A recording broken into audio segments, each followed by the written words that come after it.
Hey everyone, just a quick ask before we get into the newscast. If you really like Wake Up, I would love it if you gave us 5 stars on Spotify or Apple Podcasts and drop a quick comment there to let people know about this newscast. It would really help people discover us. All right, on with the news.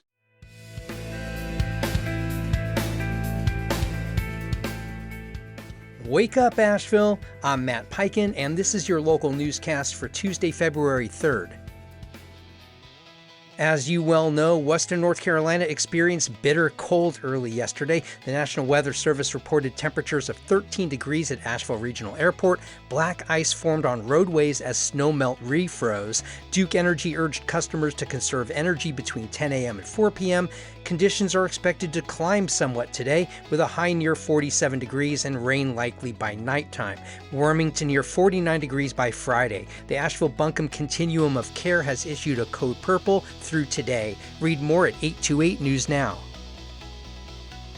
13 Asheville firefighter trainees hired just after July 1st were excluded from a citywide 3% pay raise, prompting a formal grievance and scrutiny from City Council. Fire Union President Welker Taylor called the move a misrepresentation of Council's intent. He urged back pay and higher wage floors for trainees still earning $17.27 an hour.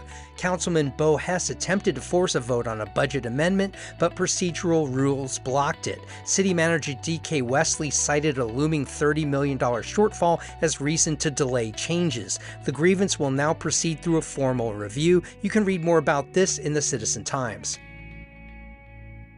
Asheville Police Department reports a 24% drop in citywide violent crime last year, marking the lowest homicide count since 2017. Interim Police Chief Jackie Stepp attributes this decline to community collaboration and strategic policing efforts. While violent crime decreased from 596 incidents in 2024 to just 453 last year, property crimes rose to 4,052, partly due to better reporting from local businesses. Traffic fatalities also fell, but collisions increased, prompting a renewed focus on traffic safety initiatives. The police department currently has 36 open sworn positions. You can read more about this in the Citizen Times.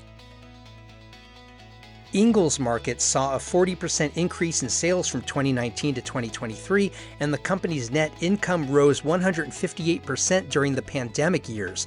Despite recent sales declines due to Tropical Storm Helene, rising grocery prices and changing consumer habits fueled the profits.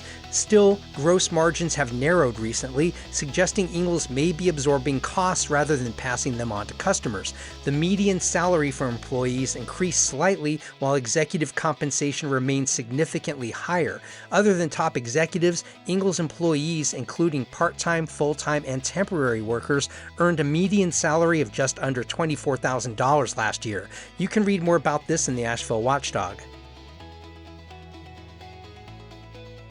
And students from Western Carolina University are among the plaintiffs in a new federal lawsuit against North Carolina election officials over the removal of on-campus early voting sites. The suit follows the state board's decision to block early voting at WCU, UNC Greensboro, and North Carolina A&T, locations that had previously hosted such sites. At WCU, the former site had the highest rate of same-day voter registration in the state and one of the youngest voting populations. Plaintiffs argue the removal burdens student voters and violates their constitutional rights. Read more about this at 828 News Now. If you haven't already, sign up for our free daily newsletter. It's basically this newscast in written form. Go to wakeupavl.transistor.fm. You can also find us on Facebook and Instagram at wakeupavl. And please share this podcast with your Asheville friends. I'm Matt Peiken. Thanks for starting your weekdays with Wake Up Asheville.